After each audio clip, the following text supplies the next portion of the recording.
Hi, this is a review of a Coachman VIP 545. This is a 2019 model. I used to have a 2016 model, so I'm going to compare it against that. This is a fresh look on the outside. Got the windows are now sort of all flush with the front of the van, and all the mouldings have changed, so it's a lot smoother, cleaner lines. So like that in comparison to the 2016. You've now got no central locker and 2 side lockers, and you get this key that you flick out like that, which is the same key for everything other than the toilet. So these catches just open like that, and you get a gas locker this side. You get these little hydraulic rams that keep the doors open. It's quite useful, stops them flapping about in the wind. And that's your storage locker. I think it's reasonable. I think it's a good compromise because you get a bit more room inside the van, which I'll show you later. Now, this model has got a Dometic package, so the old Thetford toilet is no longer on this man. And I'm no big fan of this one, to be honest. Don't think of this as a reason to upgrade. First of all, it's a different key to the rest of the van. All the locks are the same apart from this one. You have to twist this round, and this little catch jumps out, and you twist it like that and open up. So that looks pretty similar inside, apart from there is no measuring device in there. It's just like that, nothing else. Apart from that, it's pretty similar externally as far as the loo's concerned. You have to lock this thing and then push it shut and then shut it, which is just hard work, to be honest. And then the fill up, I struggle with that. Now I've got to get some other way of filling it up because it's like a petrol cap. So I used to fill it up with a sort of water container, but there's no way you're going to get anything in there other than the spout, like a watering can, I guess, or a funnel, some sort of funnel. But so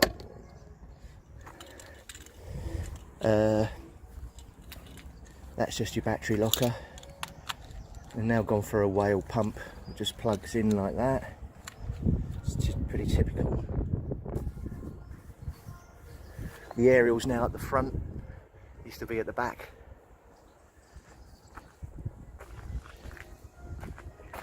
Usual Alco ATC equipment, and the wheel lock is pretty much the same as it was before. Heavy duty stabilisers, and that awning light is different. It's better than the old one. On the 2016 it wasn't quite as sharp looking, and the LEDs are more diffused.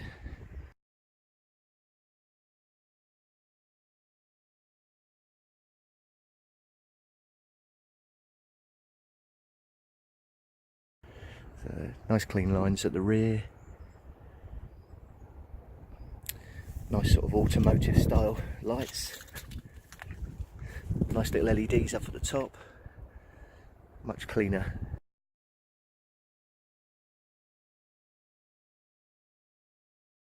Now we're going to look at the interior of the van. Big sunroof at the front, that's nice. Lockers now are soft close, so that's a nice feature. All got handles on, whereas before some of them did and some of them didn't. Little locker up here, still quite useful for bits and bobs. The radio's now out on display. That radio's not really very good. It doesn't got Bluetooth, which means you can't link to your phone to it and play music without plugging everything in. So it's, I just think it just scrimped on stuff like that. I've just bought a Bluetooth radio, similar spec, for about £45. So I'm just going to change it. This front end is really nice, big improvement. The locker has gone in the middle and the whole front storage area is pushed forward. Still got a similar table arrangement that slides out. Slightly different arrangement with the plugs and sockets and switches. Switches are still in weird places. These switches are the lights for the lounge, and that switch over there does one little light on the floor underneath the kitchen unit, which is a bit weird. These lights are really nice. This is a new style of light. So they've got like one press is just a sort of a light, and two presses is this main light, and this has got like a perspex lens on, which is really nice. Furnishings are nice. I like the colours. I wasn't really sure to start with, but now we've been in it for the weekend, we like it. The seats don't have any access other than lifting up the seat, the usual mechanism to lift up, and they could have done with a boot locker there. Don't know why they didn't put that in. Again, this side there's no real access other than lifting up the top, but you have got the boiler and everything underneath, and that's the fuse board. So storage is not bad. You've got central heating system, wet central heating system, which is the standard system, and a new Coachman control system, which is a little bit more intuitive. That's quite nice. The boiler has now got the central heating pump next to it, so you can't hear it in the bedroom anymore, which you can on the older version. You've got an alarm system. Kitchen wise, very similar to the old version. You've got a nice splashback, which is an improvement. The microwave is external now with a nice surround. The oven is a Dometic oven.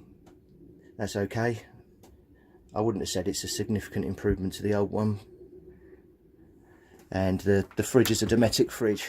Again, it's okay, no complaints, but I wouldn't have said it was a significant improvement to the old one either. Still got cutlery drawer, and you've got LEDs along here, which you can switch on now, all from one switch up here. That's sort of LEDs all the way along the top edge, illuminating the worktop, and then underneath illuminating the drawers, which is quite a good feature. Still got this slightly annoying arrangement with the sink. You've got this glass cover which you lift up, and if you have this over, obviously that gets in the way, but more importantly, if you try and lift this up with the tap like that, or down with the tap like that, it sets the water off, which then runs all over the kitchen counter. So that's could do with an improvement on design for that. Two sockets on the kitchen. TV position. It's got twin USBs, twin sockets, and the aerial and a 12-volt socket. That's a good thing. You've got CO2 sensor and a smoke sensor. Usual sunroof. The toilet area is very similar to the 2016. You've got a Dometic toilet, which internally is just about the same standard as the old one, I think. Just a different shape. You've got some lights giving you full and empty for the top flush system and the bottom cassette. I don't like the way the lid doesn't go all the way back.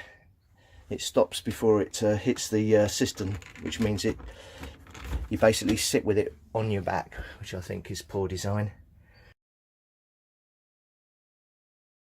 Bathroom cabinets are an improvement over the 2016. They're now just push to lock knobs, and sink is pretty much as it was before. Nice splashback there, and a locker underneath. Push to open and push to lock. The Beam Me Up Scotty shower is nice, very similar to the 2016. Better lights in here, better LED lights, and a nice light on the mirror here, which all illuminates. There's one up there as well, one in the shower, and one over the door. So, well, plenty of lights in here. In fact, they could have done with being able to switch the mirror lights separately, because in the evenings it's probably a bit too bright. You don't really need all the lights on. Nice shower cubicle. This is new. That's quite handy for coats, wet coats, etc. Bedroom area. We've got overbed lockers, so soft close. We've got a wardrobe with an integral light. That's similar to the 2016. Slightly better light and switch in there. Doors are undercut so you don't knock your cups off. A nice bedside cupboard. The decor is pretty similar to the 2016. You've got a nice lift up bed, plenty of storage underneath. You've got little switches and nighttime lights on the bottom of the bed, which is a good idea. The switches are just there either side, so you can get to them quite easily while you're in bed. Finally, I just wanted to do 5 things we like about this van and 5 things we don't like about this van. Number 1, the front lounge table and shelf arrangement. Great idea, really works well, gives you a bit more space on the seats. Number 2, soft close lockers. Really good idea, big improvement. Number 3, the sofas are really comfortable. Number 4, large skylight.